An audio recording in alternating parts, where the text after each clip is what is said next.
उसकी रिपोर्ट आज तक मुझे ऑफिशियली नहीं मिल पाई है। भाई ऐसा क्या हो गया मेरी मम्मी को जो मैं बड़े सेंटर लेके जाऊं?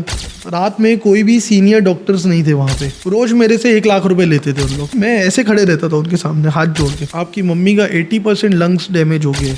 कुछ कुछ इशारे कर रही थी तो मैं बोला मम्मी मत बोल। उन लोगों ने पाइप वाइप पहले अंदर डाल के रखे हुए थे पूरे। सब इनकी चेन बंदी रहती है, यहाँ से वहाँ भेजेंगे तो इनका कमीशन है, वहाँ से वहाँ भेजेंगे तो इनका कमीशन है। इन सबका चेन बना हुआ है। मेरा जो बिलिंग हैदराबाद हॉस्पिटल में होता है उनका कमीशन एमएमआई वालों को भी पहुंच जाता। हम गए वहाँ, हमको 6.5 लाख रुपए का कोटेशन मिला कि सर पेमेंट कराओ तभी आपकी बुकिंग होगी। मतलब जब तक मैंने 5.5 लाख दिया बुकिंग तो कराओ मेरी। सर आप समझ नहीं रहे हो, वो फ्लाइट उड़ जाएगी। आया और ऐसे विंडो को क्लोज किया तो मैंने देखा वो उसकी मशीन काम नहीं कर रही है। 2 में से एक ही को लेके जाऊंगा, चलना है तो चलो वरना यहीं रुक जाओ। तो मैं उनको बोल रहा हूँ पहले मास्क तो लगाओ। लगा रहे हैं ना सर? लगा रहे हैं सर। मैंने पायलट का दरवाज़ा खटखटाया, मैंने बोला प्लीज़, मैं आपके हाथ जोड़ रहा हूँ, इनकी मशीन काम नहीं कर रही है, प्लीज़ फ्लाइट टेक लैंड कीजिए रायपुर में। मतलब मेरी माँ को तू बचा ले। मैं बोला वो कर रहा था, ये कर रहा था, मेरे को बोला आप पाँव रगड़ो, मैं कर रहा था, सीपीआर दे रहा था।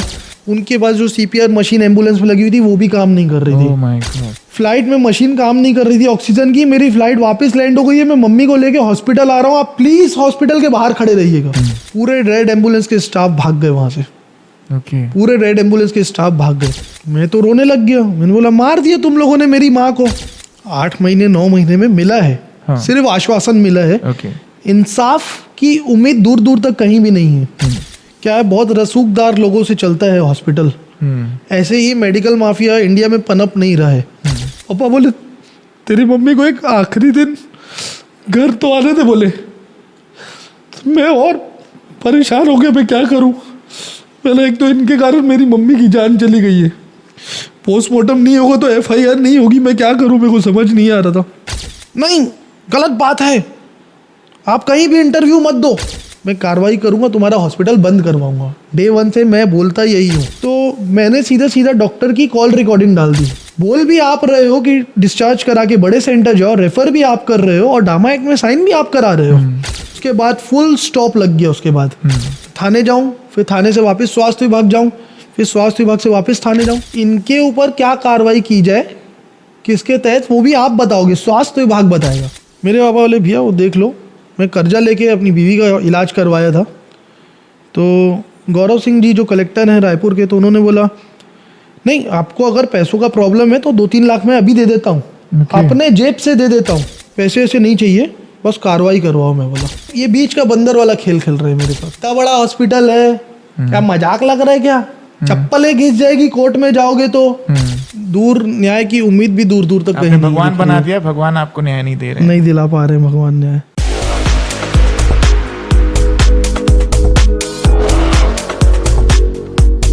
पब्लिक स्वर, जनता की आवाज। कहते हैं भगवान हर जगह उपस्थित नहीं रह सकते, इसीलिए उन्होंने माँ को इस दुनिया में भेजा है ताकि अपने बच्चों का वो ख्याल रख सके और अंततः जो भगवान की क्रिएटिविटी है, जो दुनिया है, उसका अच्छे तरह से एक संचालन हो सके।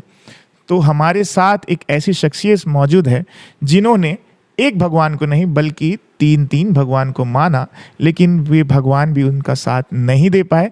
पहले उन्होंने अपनी माँ को भगवान माना और जो कि माँ भगवान थी भी, और कल मदर्स डे का दिन भी था, इस माँ को भगवान के रूप में पूजा गया।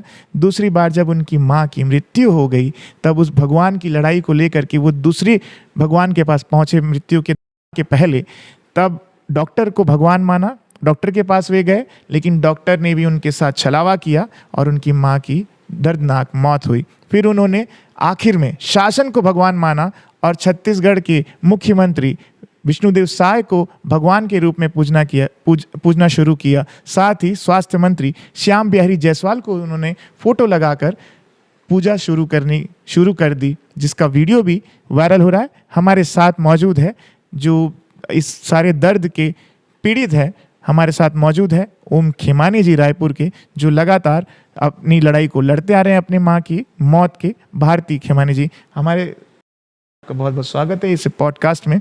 आप बताएंगे किस तरह से जो आप पिछले 8-9 महीने से लगातार आप वो दर्द को झेलते आ रहे हैं। जैसे कि ये 12 सितंबर की बात है जब मेरी माता की मृत्यु हो जाती है।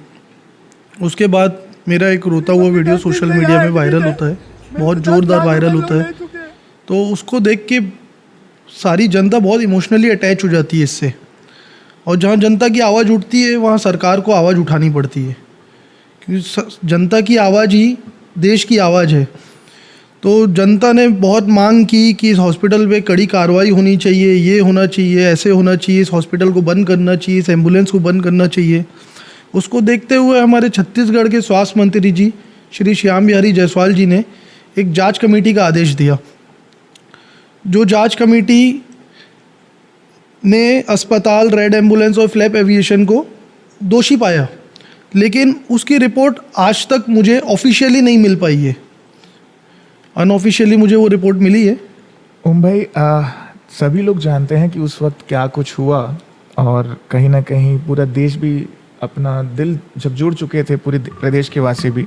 तो लोग ज़्यादातर ये जानना चाह रहे हैं कि उस समय क्या कुछ आपके साथ गुजरा, मतलब आपकी मम्मी के तबीयत खराब होने से लेकर वो हादसे तक की पूरी स्थिति को आप स्पष्ट करिए, क्या कुछ हुआ था?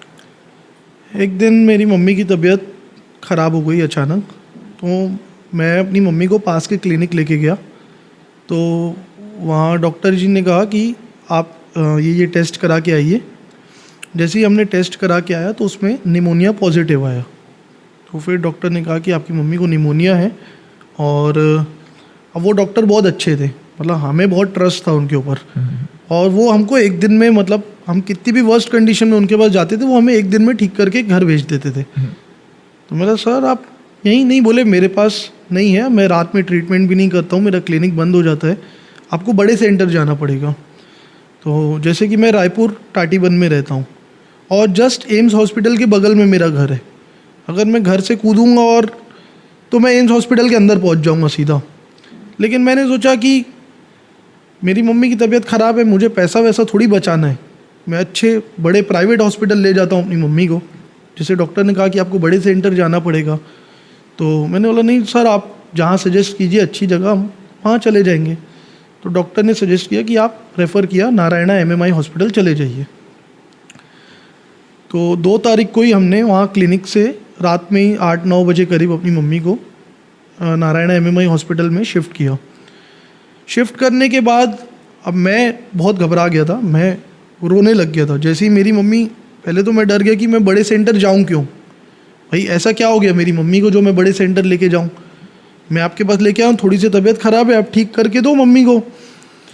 तो जैसे ही उन्होंने बोला नहीं इनको निमोनिया है और आप बड़े सेंटर जाओ, तो मैं थोड़ा सा डर गया था। तो मैं हॉस्पिटल पहुंचा हूँ और मैंने रोना स्टार्ट कर दिया, मेरे आंसू बंद नहीं हो रहे थे। फिर मम्मी एडमिट हुई, तो वहाँ अंदर घुसने दिया नहीं जाता है, तो मैं भी बाहर कार पार्किंग में बैठा था वेट कर रहा था, और नींद तो आ नहीं रही थी। लेकिन वहाँ कोई सीनियर डॉक्टर्स नहीं थे। इतना बड़ा हॉस्पिटल पूरे छत्तीसगढ़ का, मतलब टॉप फर्स्ट में ही आता होगा शायद, नारायणा MMI हॉस्पिटल। रात में कोई भी सीनियर डॉक्टर्स नहीं थे वहाँ पे। उन्होंने क्या किया, मम्मी को मास्क वास्क लगाया, कुछ ऑक्सीजन का प्रॉब्लम हो रहा था और ऐसे ऐसे किया। फिर सेकेंड डे जब डॉक्टर आए, सीनियर डॉक्टर्स आए, जो डॉक्टर मस्के जो मेरी मम्मी का ट्रीटमेंट कर रहे थे, इलाज कर रहे थे, तो जैसे ही आए वो देखे, बोले कंडीशन थोड़ी सी बिगड़ी हुई है और इनको हमें ICU में डालना पड़ेगा।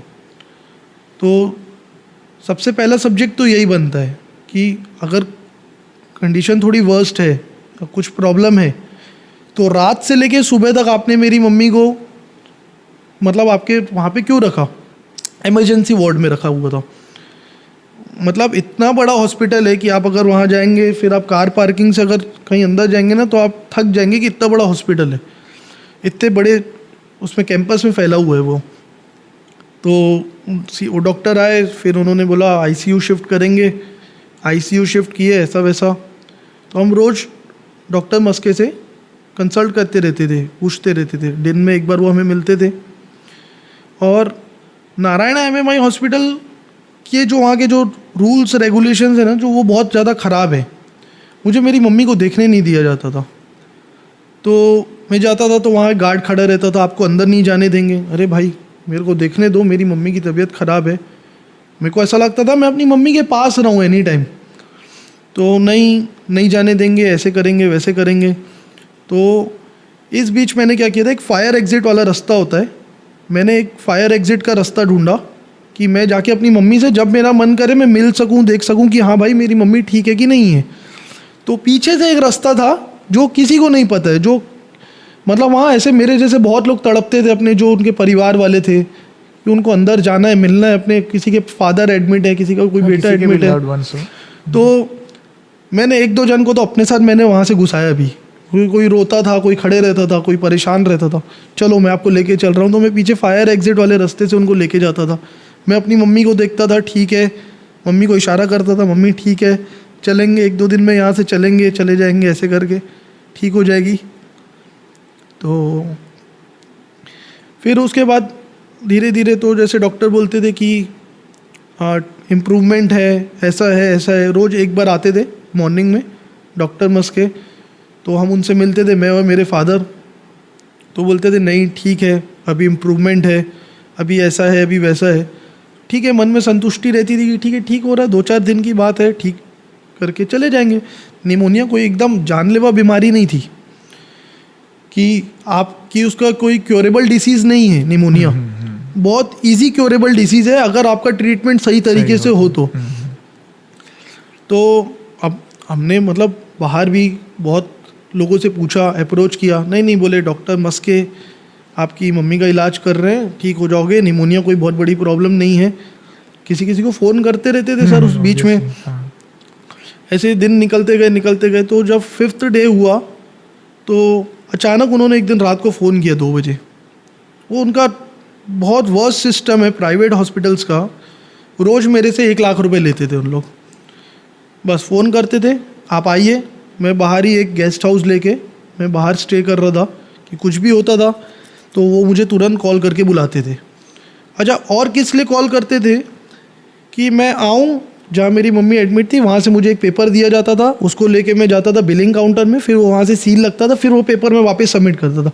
उसके बाद मेरी मम्मी को वो मेडिसिन दी जाएगी या जो इंजेक्शन्स हैं, मतलब मुझे बिलिंग काउंटर से जाके उसको सील लगवा के आना है। और सील के साथ साथ जैसे दिन में 3-4 बार बुलाते थे, भाई वो सील आप लगवाओ ना, आप मेरे से दिन में 1 लाख रुपए ले रहे हो, इतना बड़ा हॉस्पिटल है, पैसे देने के लिए तो मैं आपको कहीं भी मना नहीं कर रहा हूँ। जब जितना पैसा बोलते थे उनको उतना पैसा इंस्टेंट विदिन सेकेंड्स हम पेमेंट करते थे। तो 3 बार ऐसे लेके जाता था, सील लगवाता था।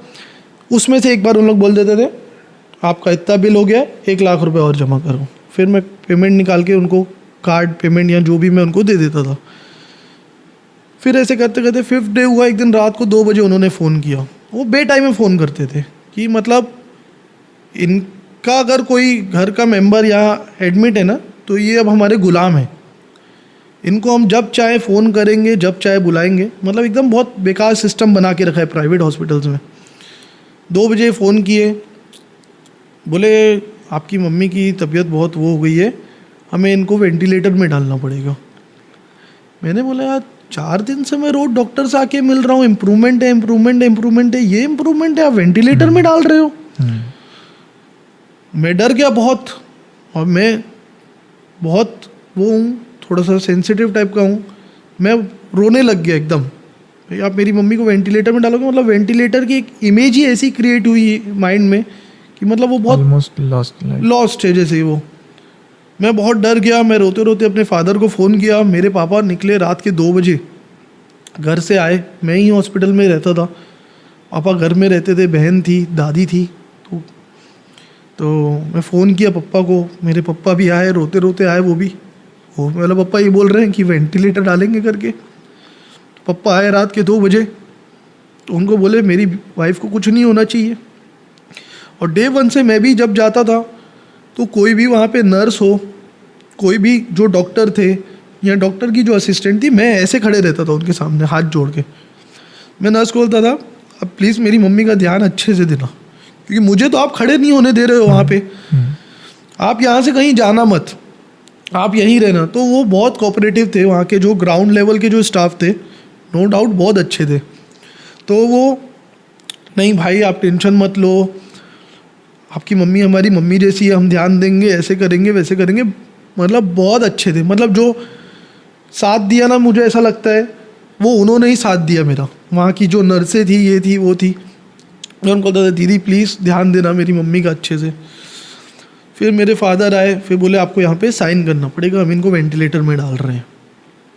तो हमारे पास कोई ऑप्शन नहीं है, हमें तो जहाँ पे जो कहा जाएगा हमें वो करना पड़ेगा, क्योंकि हम तो डॉक्टर हैं नहीं, हमको जो बोला जाएगा हमको वो करना पड़ेगा, उनके गाइडेंस से ही चलना पड़ेगा हॉस्पिटल वालों के। हमने साइन किया, फिर उन लोगों ने मम्मी को वेंटिलेटर में डाला 5वें दिन या 6th डे में। फिर 2nd डे डॉक्टर से मिले, ऐसे रोज़ जैसे मीटिंग होती थी तो मिले, उनसे भी ऐसे ही सर प्लीज़ मेरी मम्मी को ध्यान दो अच्छे से। हाँ हाँ बोले आप टेंशन मत लो। फिर बोले इम्प्रूवमेंट है, उसमें भी बोले आज ऑक्सीजन लेवल में इम्प्रूवमेंट है, ऐसा है वैसा है। ऐसे देखते देखते पूरे 9 दिन निकल गए। पूरे 9 दिन निकलने के बाद फिर हम एक दिन मॉर्निंग में गए डॉक्टर साहब से मिलने, तो बोले हम विनिंग स्टेज में हैं, बोले आज हम आपकी मम्मी का वेंटिलेटर निकाल देंगे और फिर जैसे इम्प्रूवमेंट दिखेगा अपन उसको आगे बढ़ेंगे। बोले अपन विनिंग स्टेज में एकदम। मन में संतुष्टि आई, शांति लगी बहुत। 9 दिन से रो ही रहा था बैठ के बाहर गेस्ट हाउस में, एकदम अजीब लग रहा था, पता नहीं क्या फील हो रहा था अंदर से, समझ ही नहीं आ रहा था कुछ भी। तो अब हम चले गए, फिर पापा चले गए वापस, दुकान भी देखना रहता है। मैं ही रुका था हॉस्पिटल में, मेरे साथ मेरे कुछ भाई रुकते थे, आते थे, चाचा आते थे, कोई आते थे, मिल के चले जाते थे। तो 9th डे में रात में 2 बजे फिर से उन लोगों ने मुझे फ़ोन किया, ऐसे ही फ़ोन किए आओ हॉस्पिटल। मैंने बोला कुछ होगा, फिर वही उनका बिलिंग सील लगवा के आओ, तब इंजेक्शन लगाएंगे वरना लगाएंगे। रात में फिर ऐसे ही कितने बजे? 1 डेढ़ 2 बजे। 1-1.5-2 बजे, ओके। तो जैसे ही गया तो मुझे बोलते हैं आपकी मम्मी का 80% लंग्स डैमेज हो गया है और कंडीशन बहुत क्रिटिकल है। हमने उनको बेहोशी का इंजेक्शन देके वेंटिलेटर में डाल दिए फिर से। जो 8 डे पे वेंटिलेटर से निकाल चुके थे, 2 दिन विदाउट वेंटिलेटर थी मम्मी। वेंटिलेटर से बाहर आ चुकी थी, होश में थी। हम मिले, मेरी बहनें आई, हम मिले मम्मी से। मेरी मम्मी कुछ बोलना चाह रही थी, कुछ इशारे कर रही थी, तो मैं बोला मम्मी मत बोल, क्योंकि उनको प्रॉब्लम हो रही थी। उन लोगों ने पाइप पहले अंदर डाल के रखे हुए थे पूरे ऑक्सीजन के, क्या क्या। मैंने बोला कुछ मत बोलो, फिर भी मेरी मम्मी कुछ बोलना चाह रही थी। मैं बोला मत बोल मम्मी तू, तो 1-2 दिन की बात है, हम चलेंगे घर में, बोला यहाँ से। फिर उसी दिन सेम डे रात में 2 बजे मेरे को फ़ोन करके बुलाए, विदाउट मेरे साइन, विदाउट मेरी परमिशन, मेरे से साइन भी बाद में करवाए उन लोग। बोले आपकी मम्मी की तबीयत ख़राब हो गई है और 80% लंग्स डैमेज हो गए, हमने उनको बेहोश करके वेंटिलेटर में डाल दिया है। मैं जैसे ही सुना मेरे को चक्कर आ गया एकदम, मैं गिर गया वहीं पे, मैं सुन ही नहीं पाया। साथ में मेरा एक भाई था, तो वो मेरे को पकड़ के लेके गया। फिर वो जाके पर्सनली बात किया डॉक्टर से, उसने भी मुझे नहीं बताया कि कंडीशन ऐसे बहुत क्रिटिकल है। उसने शायद डॉक्टर ने उसको बोल दिया होगा कि अब लास्ट स्टेज में ही है ऐसे करके। तो मैं तुरंत फ़ोन किया घर में, मैं बोला मैं क्या डिस्टर्ब करूं, रात के 2 बज रहे थे, 3 बज रहे थे, मैं रो ही रहा था। मैं बोला मैं क्या फ़ोन करके बताऊं पप्पा को, ये ऐसे बोल रहे हैं। फिर उन लोगों ने मेरे से साइन ले लिया, क्योंकि उन लोगों ने वेंटिलेटर में फिर से डाल चुका था मम्मी को। तो नेक्स्ट डे नींद तो आई नहीं। मैं सुबह 6:30 बजे मैंने अपने फादर को कॉल की। मैंने उनको झूठ बोला कि डॉक्टर साहब जल्दी आ गए हैं हॉस्पिटल और बुला रहे हैं मिलने के लिए, क्योंकि मैं और कुछ बोल के बुलाता, डिस्टेंस काफ़ी है, घर से लेके हॉस्पिटल तक का काफ़ी डिस्टेंस है, 12-15 किलोमीटर है। मैं बोला पप्पा टेंशन वेंशन में आएंगे करके, तो मैंने उनको झूठ बोल के बुलाया। जब तक मेरे फादर हॉस्पिटल आए, कोइंसिडेंटली वो डॉक्टर भी हॉस्पिटल आ गए थे फर्स्ट डे, वरना हम उनसे 10-11, साढ़े 10-11 बजे मिलते थे। उस दिन फर्स्ट डे वो 7 बजे हॉस्पिटल आ गए थे मॉर्निंग में। तो जैसे ही वो आए, फिर उन्होंने हमको बुला ही लिया।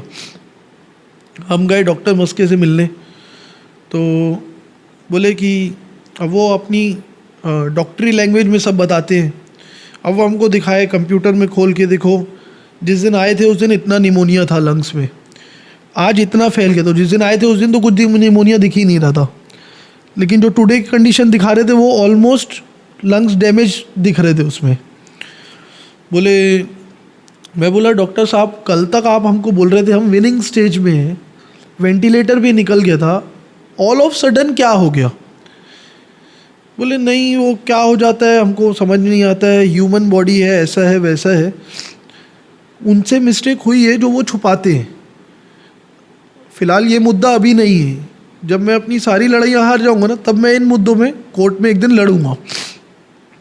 तो बोले कि अब उस समय डॉक्टर से क्या बहस करें, ऑलरेडी सिचुएशन बहुत ख़राब हो चुकी थी। बोले देखो ऐसा है कि अभी 80% लंग्स डैमेज हो गए हैं, अब आपको यहाँ से और बड़े सेंटर जाना पड़ेगा। तो ये सब इनकी चेन बंदी रहती है, यहाँ से वहाँ भेजेंगे तो इनका कमीशन है, वहाँ से वहाँ भेजेंगे तो इनका कमीशन है, इन सब का चेन बना हुआ है। मेरा जो बिलिंग हैदराबाद हॉस्पिटल में होता है उनका कमीशन एमएमआई वालों को भी पहुँच जाता है। ये इस बात से पूरी जनता वाकिफ हो चुकी है, अब ये पुरानी बातें नहीं रही है, या कोई 4 साल के बच्चे को समझाने वाली बातें नहीं रही है। तो इन्होंने हमको बोला कि अब आप यहाँ से बड़े सेंटर जाइए। मतलब साहब आप बताइए, मैं ऐसी बात करता था हाथ जोड़ के, आप बताइए कहाँ जाएं? तो बोले आप हैदराबाद जाइए। ठीक है, तो बोले कैसे करेंगे? तो मैं उनको बोला, मेरा डॉक्टर साहब मेरे को सही सही बताओ, मेरी मम्मी घर कैसे चलेगी मेरे साथ? मैं बोला, बोले देखो भगवान बैठा है, उसने बहुत सारे करिश्मे किए हैं और भगवान चाहेगा आपकी मम्मी भी ठीक हो जाएगी, कोई वो नहीं है, लेकिन अब आपको बड़े सेंटर जाना पड़ेगा। ठीक है, बोले आप हैदराबाद ले जाओ अपनी मम्मी को। ठीक है, बोले कैसे जाए? बोले हमारा एक कैबिन बना हुआ है बोले हॉस्पिटल का, बाहर एक बहुत बड़ा सा शोरूम टाइप का कैबिन बना हुआ था पूरा रेड एम्बुलेंस का, जिससे ये एमएमआई वाले बोलते हैं हमारा कोई वास्तव नहीं है, मतलब हमारा कोई इनसे कनेक्शन नहीं है। जब आपका कोई कनेक्शन नहीं है तो आपने इतना बड़ा कैबिन उनको दिया है वहाँ पे। हमको बोले हमारे वहाँ पे एक कैबिन है रेड एम्बुलेंस का, वहाँ से आप एक एम्बुलेंस बुक करो, वो आपकी मम्मी को सेफली हैदराबाद लेके जाएंगे। Air ambulance. हम गए वहाँ, हमको 6.5 लाख रुपए का कोटेशन मिला। तो 6.5 लाख का कोटेशन मिला, उसमें बोले एक डॉक्टर रहेगा, एक ये मेडिकल स्टाफ रहेगा जो भी उनकी डॉक्टरी लैंग्वेज में बोलते हैं, एक ये रहेगा, एक ऐसे रहेगा, एक वैसे रहेगा, और हम पूरा वेंटिलेटर के साथ आपकी मम्मी को हैदराबाद पूरा hospital bed to bed shift करेंगे। मैंने बोला ठीक है। तब तक मैंने गूगल करके 1-2 सर्विसेज और पता की एयर एम्बुलेंस की, तो मुझे सेम पैकेज मिल रहा था 4-4.5 लाख रुपए में, 1.5 लाख 2 लाख रुपए का फ़र्क था। तो मैंने बोला उनको कि यार आप उनको रेड एम्बुलेंस वालों को बोला आप लोग इतना चार्ज ले रहे हो, मेरे को सेम पैकेज मिल रहा है 4.5 लाख रुपए में। नहीं सर क्या है ना, वो आपको ऐसे बोल रहे हैं वैसे बोल रहे हैं, हम तो आपको ये देंगे वो देंगे, ये फैसिलिटी देंगे, हम आपके साथ हैं। मैंने बोला मुझे पैसे बचाने नहीं दे, लेकिन उनको बोल रहा था कि भाई 2 लाख का डिफरेंस है। तो उन्होंने मुझे कहा कि नहीं हमारा एक ये स्टाफ रहता है, वो रहता है, हमारी मशीनें अच्छी है, ये है वो है। मैंने बोला ठीक है, ये पैसे ही बचाने होते तो मैं अपनी मम्मी को एम्स में ले जाता। मेरा घर वहाँ से बगल में चिपका हुआ है एम्स हॉस्पिटल से, उसको छोड़ के, उस कोने को छोड़ के मैं नारायणा एमएमआई लेके आया अपनी मम्मी को। तो बोले ठीक है। मैंने बोला ठीक है, मैंने उनको पेमेंट की, फुल पेमेंट इन एडवांस।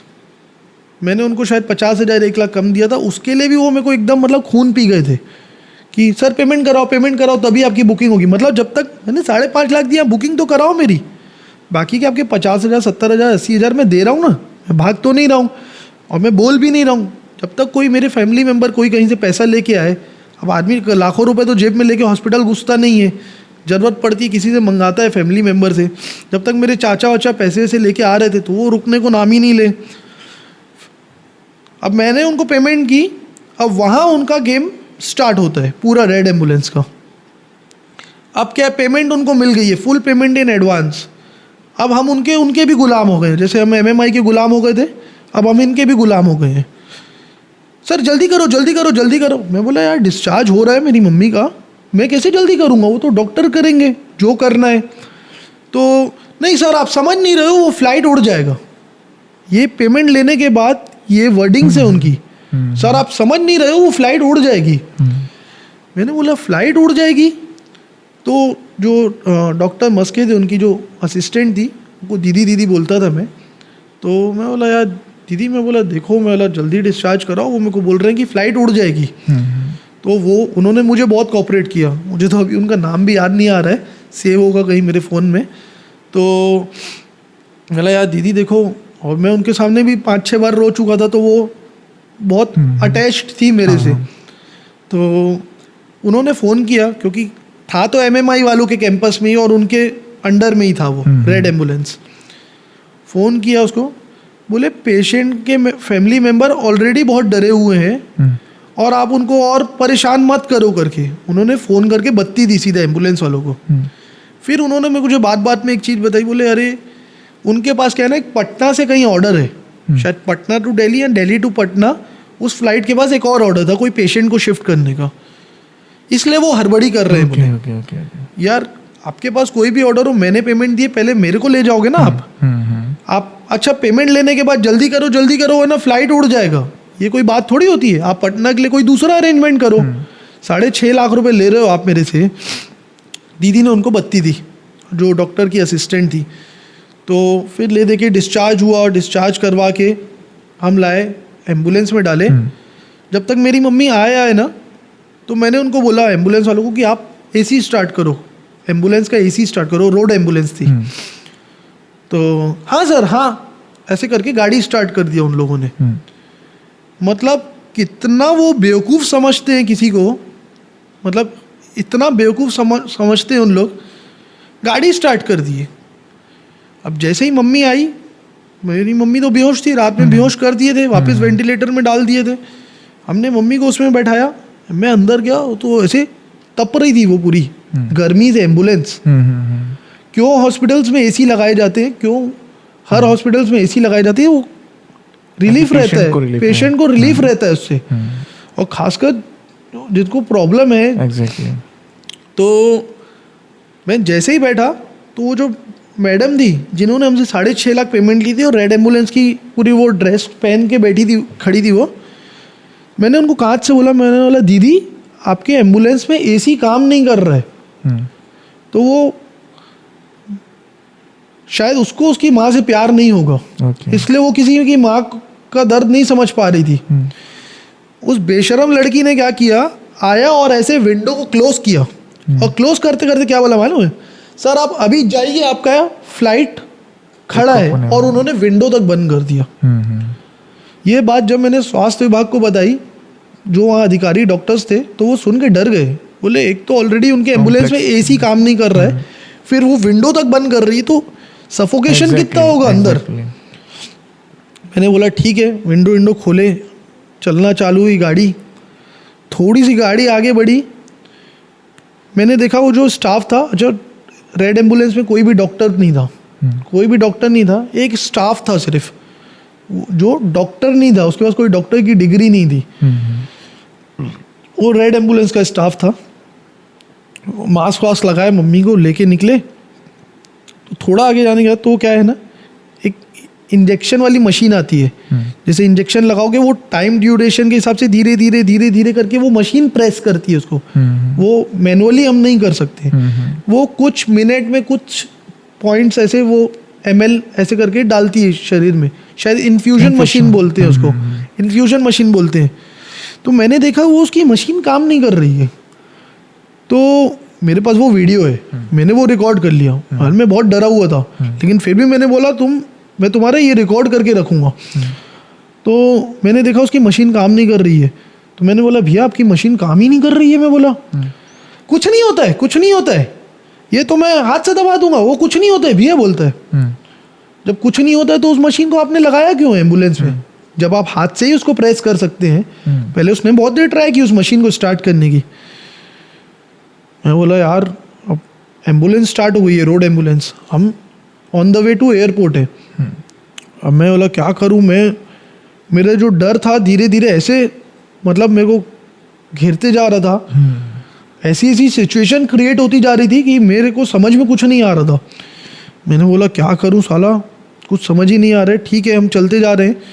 जैसे ही हम बोला ठीक है अब नहीं कर रही इसकी मशीन काम, मैं क्या करूं, अभी तो मम्मी को जल्दी ले जाए एयरपोर्ट। एयरपोर्ट की ओर निकल गए। तो एयरपोर्ट के तरफ आगे बढ़े, एयरपोर्ट के गेट में हमको उतारे और वहाँ पे आया डॉक्टर, जो कि हमें प्रॉमिस किया गया था कि हॉस्पिटल टू हॉस्पिटल डॉक्टर आपके साथ रहेगा, लेकिन हॉस्पिटल टू एयरपोर्ट डॉक्टर साथ में नहीं था 6.5 लाख की पेमेंट लेने के बाद। तो हमें बोला आप चेकिंग करके आओ अंदर से, और मम्मी को लेके गए डायरेक्ट। कोई भी डॉक्टर सुपरविजन में नहीं थे वो? नहीं थे, डॉक्टर आए थे पर वो एयरपोर्ट में आए थे। okay. हॉस्पिटल टू एयरपोर्ट तो कोई डॉक्टर ही नहीं था देखने के लिए कि कहीं कुछ प्रॉब्लम नहीं हो ये वो। अब जैसे ही हम एयरपोर्ट पहुंचे, मैं मेरे बड़े भैया साथ में थे, कजिन भैया थे, हम चेक इन वेक इन करके अंदर पहुंचे। तो जैसे ही पहुंचे जहाँ फ्लाइट खड़ी थी वहाँ एम्बुलेंस आई। तो अंदर से पायलट निकला, तो पायलट बोलता है कि आप 2 में से सिर्फ एक ही को लेके जाऊंगा। मैं मेरे बड़े भैया थे, मेरी भी एज इतनी नहीं है, छोटा हूँ, मुझे कोई चाहिए मम्मी को। भाई मैं कभी बिलिंग कराने जाऊंगा तो मम्मी का ध्यान कौन रखेगा, कोई होना चाहिए, 2 लोग चाहिए कम से कम। और हमें बोला गया था कि पेशेंट के साथ 2 लोग जाएंगे। पायलट बाहर निकला, बोलता है कि 2 नहीं, मैं 2 में से एक को लेके चलूंगा, कौन चलेगा डिसाइड कर लो।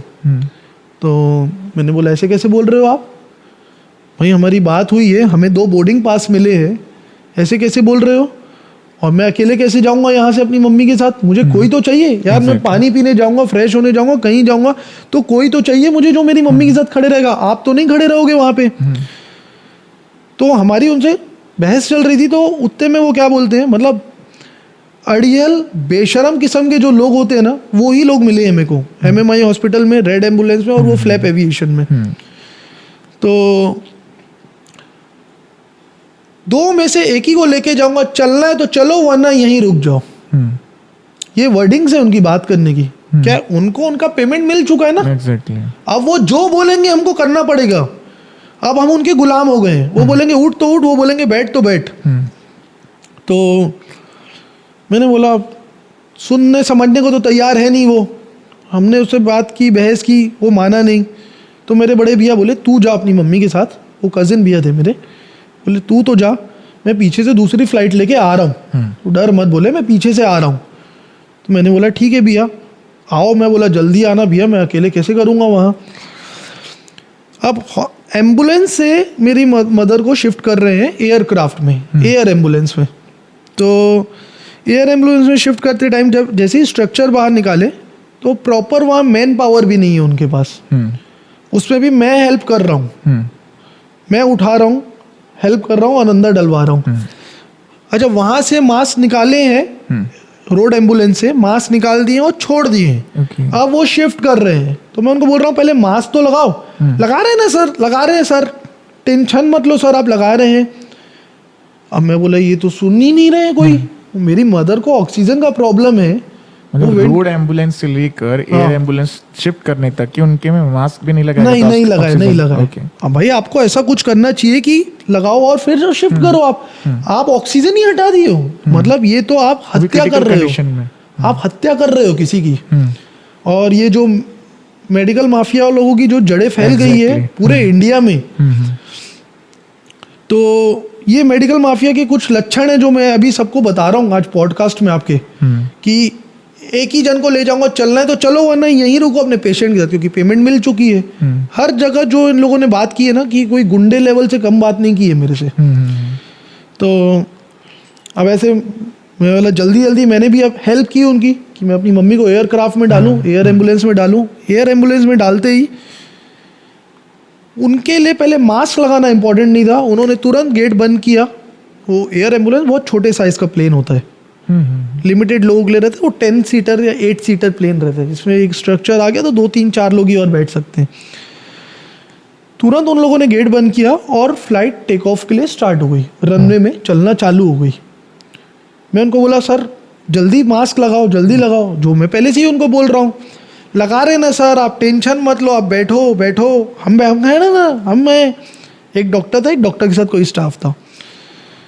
अरे यार मैं बोला जल्दी लगाओ। वो फ्लाइट टेक ऑफ हो गया, अब उन लोगों ने मास्क वास्क लगा दिया मेरी मम्मी को, मास्क लगा दिया। मैंने बोला भैया लगा दिए, अच्छे से बढ़िया हो गया। हाँ बोले लगा दिए, बैठ गए। मैं तो बैठ गया लेकिन वो बैठ नहीं पा रहे थे। तो उन्होंने क्या किया ना, उसको कुछ ना कुछ, उनकी जो मशीन थी ऑक्सीजन मशीन, उसको कोचा कर रहे थे बार बार। तो मैंने पूछा क्या हो गया भैया? कुछ नहीं सर, कुछ नहीं, सब बढ़िया है। मैंने बोला भैया कुछ प्रॉब्लम है तो बताओ। नहीं नहीं सर कुछ नहीं, कोई प्रॉब्लम नहीं है। ठीक है कोई प्रॉब्लम नहीं है। मैं भी बैठ गया।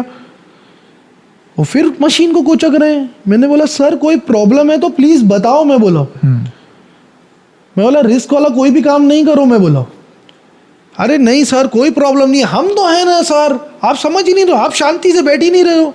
मैं कैसे शांत से बैठूंगा यार? आप लोग ना मास्क लगा रहे हो ना ये कर रहे हो, प्रॉपर तरीके से कुछ कर ही नहीं रहे हो, मैं क्यों शांत बैठूंगा? तो 2 मिनट 3 मिनट वो कोच का। मैंने बोला सर कोई प्रॉब्लम है तो प्लीज बताओ। मैं बोला तो उसको प्रॉब्लम समझ में आ गई थी उस समय तक। उन्होंने क्या किया, एक अपने बैग से एक हैंड पंप निकाला और वो मास्क निकाला वेंटिलेटर वाला, और हैंड पंप से ऐसे प्रेस करके उन्होंने मेरी मम्मी को ऑक्सीजन देना स्टार्ट कर दिया। खराब थी वो मशीन खराब थी या उसमें ऑक्सीजन नहीं था, मुझे नहीं मालूम। कुछ तो भी रहा होगा। कुछ तो भी प्रॉब्लम था, पर वो मशीन काम नहीं कर रही थी। इसलिए उन्होंने वो ऑक्सीजन मास्क की मशीन निकाली और हैंड पंप लगा के जैसे ही उन्होंने ये स्टार्ट किया, मैं पूरा आउट ऑफ माइंड हो गया था। मैंने पायलट का दरवाज़ा खटखटाया। मैंने बोला प्लीज़, मैं बोला मैं आपके हाथ जोड़ रहा हूँ, इनकी मशीन काम नहीं कर रही है, प्लीज़ फ्लाइट लैंड कीजिए रायपुर में। तो वो तो मेरी सुनने को तैयार ही नहीं, वो तो महाबदतमीज आदमी था। एक ही को ले जाऊंगा, चलना है चलो, वो ना यही, मतलब कोई क्रिटिकल कंडीशन में आया है अपने पेशेंट के साथ, तो उससे आप इस तरीके से बात कर रहे हो। तो वो तो मेरे से वैसे भी ज़्यादा बात नहीं कर रहा था। तो उसने क्या किया, डॉक्टर को बुलाया। तो मेरी तो सुननी नहीं थी, डॉक्टर को बुलाया और उन्होंने कान में आपस में कुछ बात की।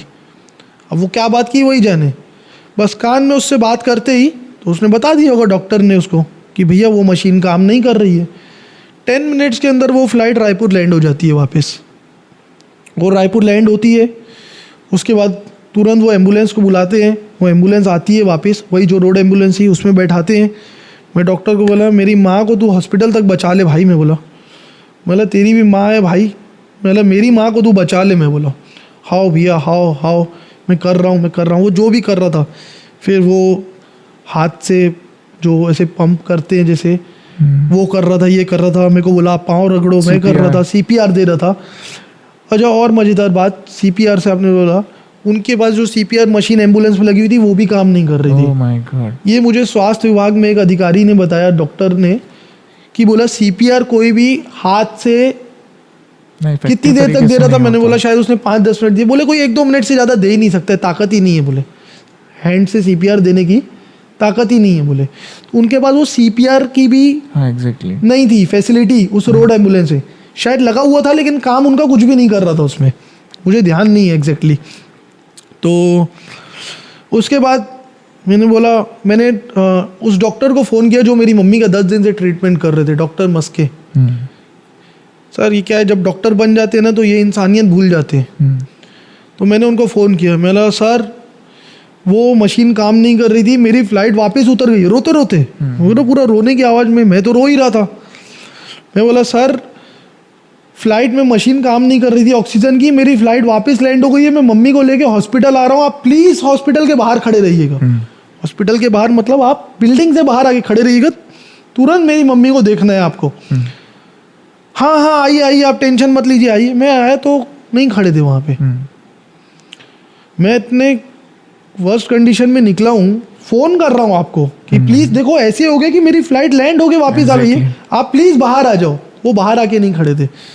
मैं दौड़ के गया उनके कैबिन अंदर, मैं उनको ढूंढा। मैं बोला सर प्लीज़ आप चलो। तब तक उठा के मम्मी को वापस इमरजेंसी वार्ड में लेके गए। तो मेरी फैमिली बहुत बड़ी है सर, मेरे पापा के 6 रियल ब्रदर्स हैं, टोटल 7 भाई हैं, और मेरे कज़िन्स बहुत ज़्यादा है। मेरी बहुत बड़ी फैमिली है, पूरी फैमिली वहाँ उस समय उस हॉस्पिटल में थी। जैसे ही एम्बुलेंस उतरे मेरी मम्मी को अंदर लेके गए तो हमने वहाँ हंगामा करना चालू कर दिया। डॉक्टर, एम्बुलेंस में डॉक्टर नहीं है, AC काम नहीं कर रही है, इन्फ्यूजन मशीन काम नहीं कर रही है, ऑक्सीजन काम नहीं कर रहा है। भाई मैं तो यही उम्मीद में था कि मेरी मम्मी जिंदा है, मेरी मम्मी की डेथ कहाँ हुई मुझे पता नहीं चला। मैं तो आखिरी तक था कि मैं हॉस्पिटल ले आया हूँ अपनी मम्मी को, मेरी मम्मी होश में आ जाएगी थोड़ी देर में, और सब मैं यहीं ट्रीटमेंट करा लूँगा। लेकिन अंदर गए, अब हमने वहाँ हंगामा चालू किया, पूरे रेड एम्बुलेंस के स्टाफ भाग गए वहाँ से। पूरे रेड एम्बुलेंस के स्टाफ भाग गए। जिसने पेमेंट ली वो लड़की भाग गई, जो डॉक्टर था वो भाग गया, और जो साथ में जो चला था एक जन और जन था वो भाग गया, ड्राइवर भाग गया, क्योंकि हमने वहाँ तमाशे करने चालू कर दिए थे। क्योंकि इतना मतलब उन लोगों ने जो लापरवाही की है मेरी मम्मी के पीछे, तो मैं तो बोला मैं किसी को छोड़ूंगा नहीं। मैं बोला मैं एक एक को बताऊंगा। मैं बोला तो जब तक चल रहा था, हंगामा चल रहा था, उतने में हमको वहाँ अंदर जाने नहीं दिया जा रहा था। मम्मी कैसी देख रहे हैं, ऐसा देख रहे हैं, उनको पता चल गया था कि डेथ हो गई, तो उन लोग बता नहीं रहे थे कि परिवार वाले और हंगामा करेंगे हॉस्पिटल में खड़े होके, क्योंकि मेरी फैमिली भी बहुत बड़ी थी। कम से कम हम 40-50 लोग थे, सिर्फ मेरी फैमिली खेमानी मेंबर्स, कोई भी बाहर का कोई दोस्त, कोई और कोई दूर का रिश्तेदार भी नहीं था, सब मेरे फैमिली मेंबर्स थे। जैसे ही उन्होंने बताया कि वो आने से पहले ही उनकी डेथ हो गई है, तो वहाँ मैं तो रोने लग गया। मैंने बोला मार दिया तुम लोगों ने मेरी माँ को। तो इस बीच मेरा भाई है, सोशल मीडिया का इन्फ्लुएंसर है, तो उसने क्या किया, उसने वो शूट कर लिया मेरा। मैं रो रहा था, डॉक्टरों को चिल्ला रहा था कि तुम लोगों ने मेरी माँ को मारा है, और वो रोता हुआ वीडियो मेरा इतना वायरल हुआ कि मतलब विद इन 2-3 आवर्स वो मिलियंस में चला गया था, और वो इंडियन लेवल में वायरल हो गया था। विद इन 24 आवर्स तो वो इंडियन लेवल में हर जगह वायरल हो गया था। तो ऐसे ऐसे हुआ। वहाँ के डॉक्टर्स भी बहुत बदतमीज़ हैं, उन सबकी रिकॉर्डिंग्स हैं हमारे पास। आज 8-9 महीने होने को आए हैं, तो उस बीच की आपकी जर्नी कैसे रही? जब आप इंसाफ के लिए लड़ रहे हैं, तो क्या आपको कुछ ऐसा आश्वासन मिला, या उन डॉक्टर्स के ऊपर कोई कार्रवाई हुई? क्या रेड एम्बुलेंस वाले के ऊपर कोई ऐसी कार्रवाई हुई? क्या कुछ उसके बारे में आप बताइए। मैं वहीं से कंटिन्यू करता हूँ, वरना डिस्ट्रैक्ट हो जाएगा सब चीज़ें। मिला सिर्फ आश्वासन, 8 महीने 9 महीने में मिला है। हाँ। सिर्फ आश्वासन मिला है। इंसाफ की उम्मीद दूर दूर तक कहीं भी नहीं है। क्या है, बहुत रसूखदार लोगों से चलता है हॉस्पिटल। ऐसे ही मेडिकल माफिया इंडिया में पनप नहीं रहा है। उनकी जड़ें इतनी स्ट्रांग है कि आज तक मेरी एक FIR भी नहीं लिखी गई है थाने में। वहाँ से उस रोड एम्बुलेंस को उठा के ड्राइव करके मैं खुद थाने लेके गया था, टिकरापारा थाने लेके गया था। मैंने वहाँ गाड़ी लगाई, मैंने बोला मुझे FIR करनी है इस हॉस्पिटल के खिलाफ और इस रेड एम्बुलेंस के खिलाफ। मेरी FIR लिखी जाए। वीडियो भी वायरल हुआ है जी। वो मैंने एक बोले सर ऐसे नहीं होता है, आप हमको एक लेटर लिख के दीजिए, आवेदन लिख के दीजिए, हम आपका आवेदन देंगे और फिर उसके बाद हम कार्रवाई करेंगे, अभी आप आवेदन दो। मैंने बोला आप FIR नहीं लिख रहे थे। एम्बुलेंस मैंने उनके थाने के कैंपस के अंदर डाली, वो नहीं लिख रहे थे। वहाँ तब तक बहुत सारी मीडिया पहुँच गई थी, क्योंकि वो वीडियो बहुत वायरल हो गया था। फिर मैंने पूरी मीडिया को इंसिडेंट बताया कि ऐसी ऐसी बात है, ना ऑक्सीजन मशीन काम की इनकी, ना इनका इन्फ्यूजन मशीन काम किया, ना ये किया ना वो किया। तो उसके बाद जब ये सब क्लियर हुआ तो बोले आपकी अगर आपको FIR करनी है तो आपकी मम्मी का पोस्टमार्टम कराना पड़ेगा। तो मेरे घर में कंडीशन बहुत ख़राब हो चुकी थी, मेरे फादर रो रहे थे, मेरे पूरा परिवार रो रहा था, मैं रो रहा था। तो मेरे को मेरे पापा ने बोला छोड़ दे, बोले उम्मीद इनको छोड़ दे, तू मम्मी को लेके आ जा घर, बोले बॉडी लेके घर आ जा। तो मैं क्या करूं, मेरे को समझ नहीं आ रहा था। तो पापा बोले तेरी मम्मी को एक आखिरी दिन घर तो आने दे, बोले। तो मैं और परेशान हो गया, मैं क्या करूं। पहले एक तो इनके कारण मेरी मम्मी की जान चली गई है, पोस्टमार्टम नहीं होगा तो FIR नहीं होगी, मैं क्या करूं, मेरे को समझ नहीं आ रहा था। तो मेरे को मेरे फैमिली का प्रेशर था, छोड़ दो मी, ऐसे कर वैसे कर। मैं नहीं छोड़ूंगा इनको, मैं नहीं छोड़ूंगा। ले दे के मेरे मम्मी को वहीं छोड़ के आया आखिरी में। मैंने बोला आप करो पोस्टमार्टम, पोस्टमार्टम में क्लियर होगा ना कि क्यों डेथ हुई, कॉज ऑफ डेथ क्या है। तो वो वीडियो इतना वायरल हो गया था, जैसे मैंने बोला जनता की आवाज़ जब उठेगी, जब जनता की आवाज़ उठेगी तब तक सरकार को आवाज़ उठानी पड़ेगी। वैसे ही हुआ, लोगों ने बहुत कमेंट किए और बहुत मांग की कि हॉस्पिटल और रेड एम्बुलेंस पे सख्त से सख्त कार्रवाई होनी चाहिए और इनको बंद करना चाहिए। तो ये मामला बहुत ऊपर तक गया। तो छत्तीसगढ़ के स्वास्थ्य मंत्री श्री श्याम बिहारी जायसवाल जी ने एक जांच कमेटी का आदेश दिया। बोले एक जांच कमेटी बनाए, उनका इंटरव्यू है, बोले जो भी इस पे दोषी पाया जाएगा उसको सख्त से सख्त सजा मिलेगी। जांच कमेटी बनी, जांच कमेटी वालों ने मुझे बुलाया, स्वास्थ्य विभाग में बुलाया, उन्होंने मुझसे एविडेंस मांगे। अब मैंने बोल दिया तो कोई रॉन्ग प्रूफ नहीं हो जाएगा, उन्होंने मुझसे एविडेंस मांगे। मैंने उनको इतने एविडेंस दिए कि मोर देन सफिशिएंट एविडेंस दिए मैंने उनको, क्योंकि मेरे पास सारी चीज़ें रिकॉर्डेड थी, ये था वो था, कॉल रिकॉर्डिंग थी डॉक्टर की। तो मैंने उनको एविडेंस दिए। अब उन्होंने जांच की कार्रवाई चालू की। अभी तक जांच की कार्रवाई चल रही थी और हम भी 10-12 दिन 15 दिन जो अंतिम संस्कार की होती है प्रक्रिया, फिर मैं भी आया 12 दिन बाद। तो मैंने सारे पोस्टर वोस्टर छपवा लिए थे, जस्टिस फॉर भारती खेमानी, ऐसा वैसा, boycott red ambulance, boycott Narayana MMI hospital. तो मैं नाम नहीं लेना चाहता। तो कोई है मंत्री जी, तो उन्होंने मुझे क्या समझाया कि देखो ये सब करने का कोई मतलब नहीं है। मैं कैंडल मार्च निकालने वाला था, तो क्योंकि मुझे मालूम था कि हॉस्पिटल बहुत बड़ा है, इजीली कुछ होना नहीं है। तो तब तक तो मेरे पास जांच कमेटी की रिपोर्ट भी नहीं आई थी। भाई रिपोर्ट उनको बनानी थी कि एक्चुअल उनसे मिस्टेक हुई है कि नहीं हुई है। तो जब तो मुझे बोला उन्होंने कि वो हमारा साथ देने के लिए आए थे, है ना। अब मैं और डिटेल में बोलूँगा नहीं, काफ़ी बदनामी हो जाएगी उनकी, फिर मेरे पीछे पड़ जाएंगे कि नेता वेता लोग छोड़ते नहीं किसी को। तो बोले ओम, ये सब आदमी तब करता है जब कोई एक्शन नहीं हो, कैंडल मार्च करना, ये करना, वो करना, तो जब कोई एक्शन नहीं हो। तुम्हारे मामले में तो पूरा एक्शन हो रहा है। स्वास्थ्य मंत्री जी ने खुद ने आदेश दिए, जांच कमेटी बैठ गई है, जांच चालू हो गई है। तो बोले ये मत करो, बोले इससे क्या, बोले सरकार की बदनामी होती है। मैंने बोला ठीक है भैया, आप बोल रहे हो, साथ वही देने के लिए खड़े थे, वही हमको लेके जा रहे थे, स्वास्थ्य विभाग यहाँ वहाँ, और स्वास्थ्य मंत्री जी के पास भी वही लेके गए थे। तो मैंने बोला आप ठीक कह रहे हो, मुझे उनकी बात समझ में आई, तो मैंने नहीं किया कुछ भी। एक दिन पेपर में छप गया कि थोड़ा डिले हो रहा था जांच कमेटी की रिपोर्ट आने में, तो एक दिन पेपर में छपा कि सिंधी समाज में बहुत नाराजगी है कि जांच में डिले हो रहा है। और वो भाई साहब खुद सिंधी हैं। तो क्योंकि मुझे मेरे समाज का अच्छा भरपूर सहयोग मिला था, पूरा सिंधी समाज एक तरफ खड़ा था। तो अब वो भड़क के मेरे को फ़ोन किए एकदम, किसने बोला, किसने छपवाया पेपर में? मैंने बोला मैंने थोड़ी छपवाया पेपर में। नहीं, गलत बात है, आप कहीं भी इंटरव्यू मत दो। मैंने बोला कहीं भी इंटरव्यू मत दो, पर मैंने बोला ठीक है, वो बड़े हैं, साथ दे रहे हैं, कुछ सोच समझ के ही बोलेंगे, अनुभवी हैं। मैंने बोला ठीक है आप बोल रहे हो। बोला इंटरव्यू भी देने से रोका गया। क्योंकि जैसे जैसे अगर मैं कहीं इंटरव्यू दूंगा, जस्टिस मत मांगिए, जस्टिस मत मांगिए, मुंह बंद करके बैठिए। हाँ, जस्टिस मत मांगिए।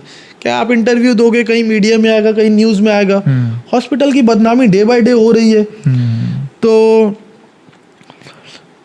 अच्छा, इस बीच हमारे पास पैसों के ऑफर बहुत आए थे हॉस्पिटल से। जो भी हमारे म्यूचुअल हैं, मान लीजिए आप अगर हॉस्पिटल के भी फ्रेंड है और मेरी भी फ्रेंड है, तो वो उन्हीं को ही भेज रहे थे। जो हमारे दोनों के म्यूचुअल थे। फ्रेंड है, हाँ। भैया पैसा ले लो, बात ख़त्म करो, पैसा ले लो, बात ख़त्म करो। तो पैसे वाला तो कहीं कोई मैटर था ही नहीं दूर दूर तक। मैं अपने परिवार में फाइनेंशियली स्ट्रांग नहीं हूँ, मतलब मेरी फैमिली, जैसे मेरे पापा के 7 भाई लोग हैं, सब बहुत पैसे वाले हैं, मेरे खानदान में बहुत पैसा है।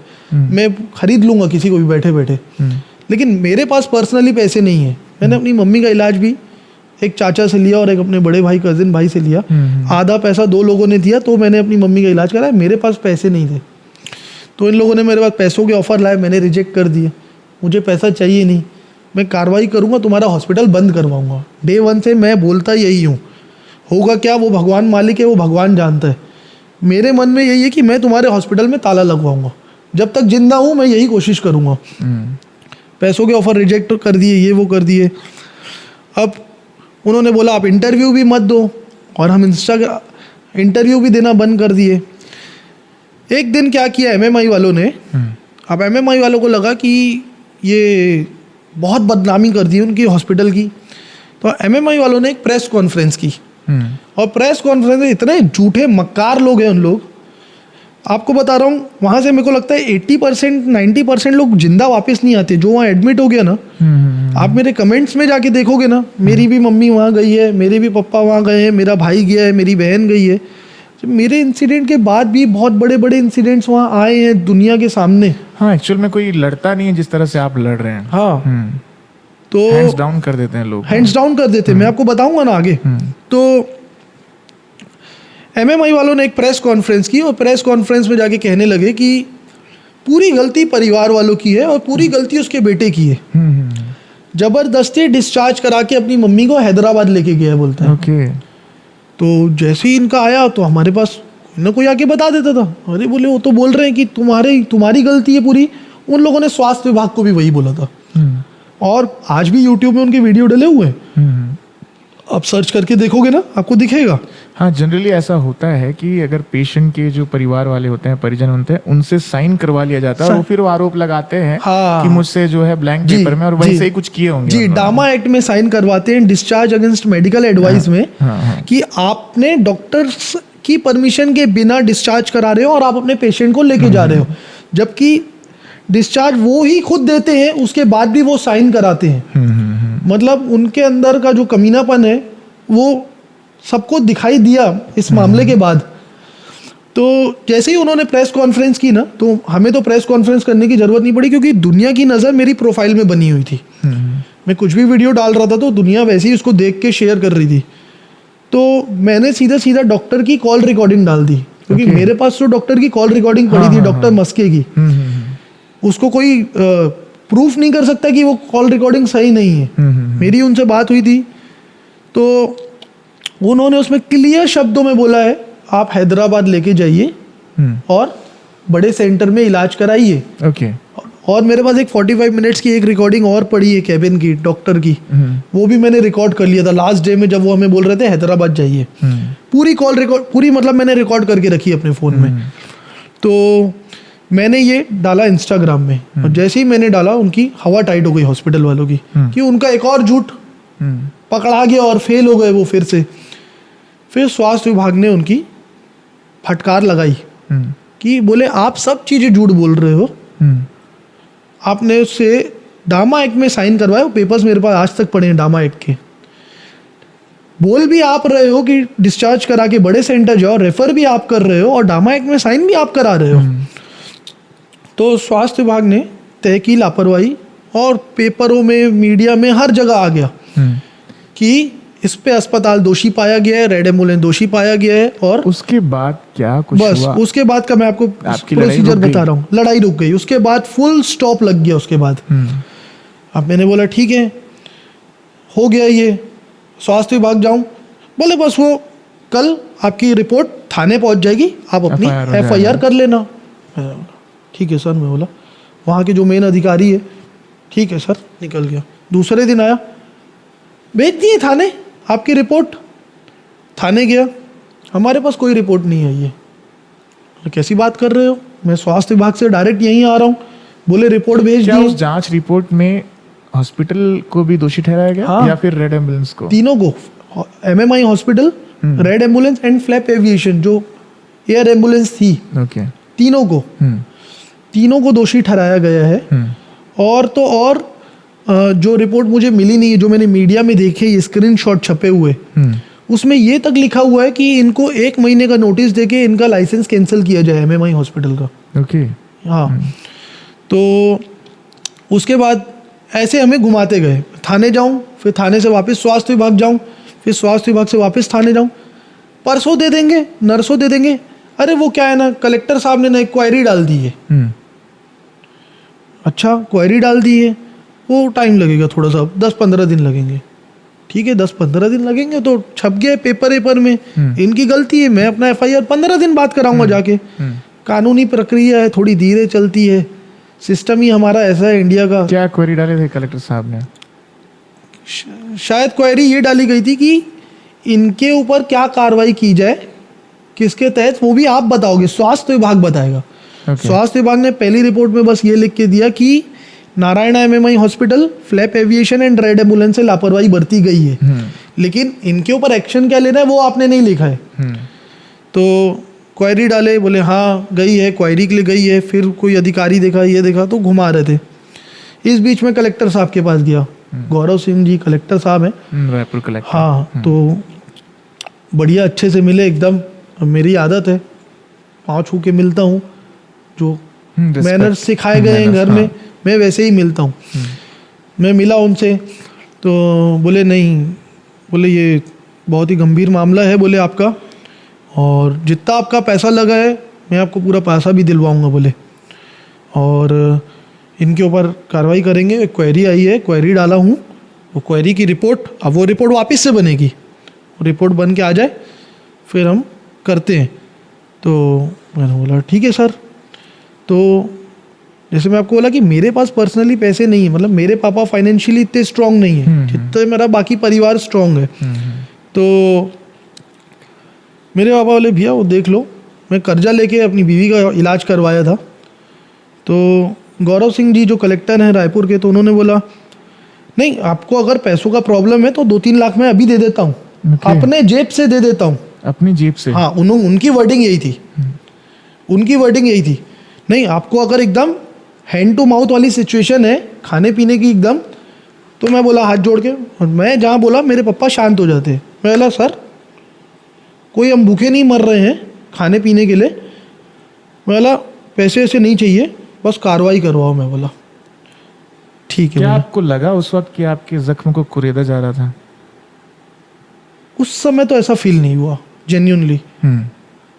देखो वो तो जो मिस्टेकनली, अब उनकी जो वर्डिंग थी, उन्होंने बोला हो तो आपके जो भी पैसे लगे हैं, क्योंकि देखो वो फ्लाइट तो हैदराबाद पहुंची नहीं, वो तो पैसे मुझे मिलने ही चाहिए, उसमें कोई इफ एंड बट वाली बात ही नहीं है। मिले आपके पैसे? नहीं आज तक 1 रुपए भी नहीं मिले। तो इतनी जो सिचुएशंस क्रिएट हुई, क्या नहीं लग रहा है कि सिर्फ आपके साथ में खेल खेला जा रहा है? टोटल खेल तो ऐसा खेला जा रहा है कि मतलब वो हम खेल खेलते हैं ना, जैसे बीच का बंदर, जैसे बॉल पकड़ लिया, हम 5 लोग खड़े हो गए, बीच में एक जन आ गया, मेरे पास आए तो मैंने बॉल आपको फेंक दी, आपके पास गया तो बॉल उसको फेंक दी, मतलब ये बीच का बंदर वाला खेल खेल रहे हैं मेरे साथ। ओके। और इनको क्या लग रहा था कि आज को अंत में लगा होगा। हाँ, उस समय नहीं उस लगा, समय तो नहीं समझ आता है, लगा होगा कि जख्म को कुरेदा ही गया था। हाँ, तो उसके बाद ये खेल खेल ही रहे थे इन लोग ऐसे ऐसे। अब वो डीले करते जा रहे हैं, मुझे जांच रिपोर्ट दे ही नहीं रहे हैं। तो मैं और अधिकारियों के पास जाने लगा और मंत्रियों के पास जाने लगा, मैं नाम किसी का नहीं लूँगा। तो मैं जाता था, सर बड़े मंत्री जी हैं, 3-3 घंटा वेट करो पहले मंत्री जी का। क्या मंत्री जी खड़े नहीं है ना, मैं जाऊँगा और बाहर निकल के खड़े नहीं कि ओमी आएगा मिलेगा। उसके साथ MMI हॉस्पिटल में घटना हो गई थी, गए हैं, 2 बजे का टाइम था, मंत्री जी आएंगे 3:30 बजे, 3:30 बजे आए, मेरे साथ साथ वहाँ 100-200 लोग और खड़े हैं अपनी शिकायत लेके मंत्री जी के सामने। अब मंत्री जी के हम बढ़िया लेटर बनाए गए, भैया वो कुछ हो नहीं रहा है, वो ऐसा कमेटी बैठी, जांच कमेटी, रिपोर्ट ही नहीं दे रहे हैं, FIR नहीं कर रहे हैं आज तक। मामले में बहुत कुछ है नहीं, मामले में ज़्यादा कुछ रखा नहीं है। देखो क्या है, जाने वाले लौट के आते नहीं हैं, और मामले में बहुत ज़्यादा कुछ है नहीं, जितना आपका पैसा लगा है उसमें उतना ही और डलवा देता हूँ, ख़त्म करो बात को। पैसे चाहिए होते तो मैं आपके पास थोड़ी आता यार, हम सिंधी हैं, हम पैसा कमाना जानते हैं। मैं आपके पास आया हूँ मदद मांगने, आप मदद कर सकते हो तो मदद करो, नहीं कर सकते तो बोलो यार नहीं करूँगा। है पैसा क्या, तुम्हारे लिए पैसा इंपॉर्टेंट है भैया, तुम मंत्री हो। एक जान चले गई है और वो भी आपके लिए आपकी मम्मी। नहीं, तुम्हारे लिए पैसा इंपॉर्टेंट है भैया, तुम राजनीतिक खेलो, तुम मौतों में राजनीतिक खेलते हो, तुम्हारे लिए पैसा इंपॉर्टेंट है। मैं आया हूँ अपनी माँ के लिए इंसाफ मांगने के लिए, मैं पैसा मांगने नहीं आया हूँ आपसे। तो कलेक्टर साहब ने बोला पैसा, मंत्री जी बोल रहे हैं पैसा, हर आदमी मुझे बोलता है पैसा ले लो। जो म्यूचुअल्स थे, मतलब हॉस्पिटल से जो भी गलती हुई है उस सेटलमेंट कर लो, पैसा लेके सेटलमेंट मामला कर लो, शांत कर दो। खत्म कर दो। ओके, तो आप मामला शांत करने की फिराक में उस समय थे क्या जब आपको ऐसा कुछ बोला गया? नहीं भाई, मैं पैसा लूंगा तो मामला शांत हो जाएगा। एग्जैक्टली। भाई बात तो यही है ना। तो जो मेरे म्यूचुअल आ रहे हैं, अच्छा जो मेरे म्यूचुअल है वो 90% हॉस्पिटल की तरफ है, ओके, 10% मेरी तरफ है। वो बात कर रहे हैं पूरी हॉस्पिटल के फेवर की। इतना बड़ा हॉस्पिटल है, क्या मजाक लग रहा है क्या? चप्पलें घिस जाएगी कोर्ट में जाओगे तो भैया चप्पल 12 जोड़ी खरीद के रखा हूं मैं घिसने के लिए। इसको ले लो। मेरे पिताजी का नाम मुकेश, मुकेश मेरे फ्रेंड है मेरे पिताजी के, मुकेश ले ले। हॉस्पिटल का कुछ नहीं कर पाओगे, इतने बड़े बड़े लोग बैठे हैं वहां पे, इतना बड़ा सिंडिकेट है, इतना बड़ा सिंडिकेट है। अब देखो सर, मेरे फादर की एज ये सीनियर हैं, बुढ़े हो गए हैं, लड़ने की ताकत भी नहीं है। एग्जैक्टली। मैं नहीं होता तो शायद वो पैसा लेके चुप भी हो जाते, बात को ख़त्म भी कर देते, क्योंकि यार उनको अपना आगे भी फ्यूचर देखना है। हम बच्चों को संभालना है, 3 बच्चे हैं, दुकानदारी देखनी है, घर देखना है, वो निकल के लड़ नहीं सकते। लेकिन मेरी जिद के चक्कर में वो अपना मुंह नहीं खोलते। मैं उनको सीधा बोलता हूँ मैं इस हॉस्पिटल को बंद करवाऊंगा। तो एक बार मेरे फादर ने मेरे को बोल दिया, मम्मी वो हॉस्पिटल बहुत बड़े लोगों का है, वो बंद नहीं होगा। मैं बोला पप्पा ये आज आखिरी बार बोल रहे हो आप, आज के बाद मत बोलना। मैं बोला मैं उस हॉस्पिटल को बंद करवा के ही दम लूँगा। मैं बोला तो ठीक है। वो समझ गए कि ये लड़ेगा ना, ये पैसा लेगा ना, मेरे को लेने देगा ना, इस मैटर को शांत करेगा। तो सब ऐसे ऐसे हो गए। जब दिन और बीतते गए तो हमने कैंडल मार्च किया। ओके। कैंडल मार्च किया तो कैंडल मार्च में आई अच्छी पब्लिक आई, साथ देने वाले आए जिनको। तब मामला डिले भी हो गया था। कैंडल मार्च हमने दिसंबर में किया, ये सितंबर की घटना थी। उसी समय करते जब हमको एक और मंत्री जी ने रोक दिया। तो जब हमने कैंडल मार्च किया तो हर किसी को अपनी राजनीतिक रोटी सेकनी है। मैं आपको बता रहा हूँ, एक कड़वा सच बता रहा हूँ। हाँ। कल को अगर आपके साथ कुछ गलत हो जाएगा ना, 4 मंत्री आके आपके साथ खड़े हो जाएंगे और सेकेंगे अपनी राजनीतिक रोटी। उनके लिए सिर्फ आपका जो दुख है वो एक सिर्फ उनके लिए एक मुद्दा है, पॉलिटिकल मुद्दा है। तो उस बीच में कोई आए, कोई संगठन आया हमारे पास, बोले आप कैंडल मार्च कर रहे हो, हम आपके साथ हैं, हम आपका साथ देंगे। और हमारे अध्यक्ष जी हैं, उनको आप फ़ोन करो, उनको भी बुलाओ। अध्यक्ष जी आए, हम उनको रेस्पेक्ट के लिए, भाई अध्यक्ष तभी आएगा फ़ोन करेंगे तो। फ़ोन किए, कैंडल मार्च में आए वो। अब उन्होंने कैंडल मार्च में आके नारे लगाए, स्वास्थ्य मंत्री मुर्दाबाद, उसने लगाए तो पब्लिक ने भी लगाए। भाई जब एक जन चिल्लाएगा तो पब्लिक भी चिल्लाएगी ना। ठीक है, वो कोई रॉन्ग नहीं है, कोई बहुत गलत नहीं है। आदमी नारे लगाता है, गलत है तो उठा के जेल में डाल दो।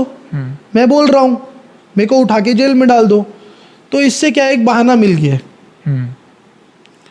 इससे क्या है, हमारे कलेक्टर सर है रायपुर के, गौरव सिंह जी, उनको एक बहाना मिल मतलब गया आप सत्ता के खिलाफ जहाँ पे जाएंगे, हाँ। अगर वो अननोइंगली भी हो तो आप जस्टिस से दूर रहेंगे। हाँ, अपने न्याय से दूर हो जाएंगे। दूर हो जाएंगे। भले ही आपके साथ उस दरमियान कुछ भी हो। हाँ, तो यही सब चीज़ के लिए लोग भी काफ़ी समय से इंतज़ार कर रहे थे कि आखिर ये जो 8-9 महीने आपके साथ बीते हैं वो कैसे गए होंगे। क्या आप ये भी लोगों की एक्साइटमेंट थी जानने की कि क्या उस दरमियान आप शायद काम वाम कर रहे हैं कि आप अपने, क्योंकि ये डे 1 से आप वीडियोस भी पोस्ट कर रहे हैं इंस्टाग्राम में सर, लगातार। डे 1, डे 2, डे 3, डे 30, 31, 32 ऐसा कुछ आया है। आ गया। तो आज तक आप सीएम को भी आपने भगवान बनाया, स्वास्थ्य मंत्री को भी भगवान बनाया है, तो न्याय से आप फिर भी आप दूर हैं। दूर, न्याय की उम्मीद भी दूर दूर तक आपने कहीं नहीं भगवान दिख बना रही है। दिया, भगवान आपको न्याय नहीं दे रहे हैं। नहीं दिला पा रहे भगवान न्याय। तो ये थे हमारे साथ ओम खेमानी जी, और मेरी दरख्वास्त है उन सरकार के तमाम आला अधिकारियों से, मंत्री से और शासन से कि किसी भी तरह से ओम खेमानी की मम्मी भारती खेमानी को न्याय मिले, और जो दोषी है इस पूरे प्रकरण में, जो हॉस्पिटल से जो सिंडिकेट है, जो लगातार जिनके चक्कर में आए दिन बड़े बड़े हादसे हो रहे हैं, फिर भी उनको खुला छोड़ दिया जा रहा है, जिसके कारण और भी ऐसे कई ओम खेमानी सामने आ सकते हैं। तो मैं चाहूँगा कि जल्द से जल्द ऐसे हॉस्पिटल प्रशासन उन पर हॉस्पिटल पे कार्रवाई करे और एयर एम्बुलेंस पे कार्रवाई करे जो लोगों की ज़िंदगी के साथ आए दिन खिलवाड़ करती है। बहरहाल मेरे साथ बने रहिए, मैं रोहित सोनी, पब्लिक स्वर के लिए।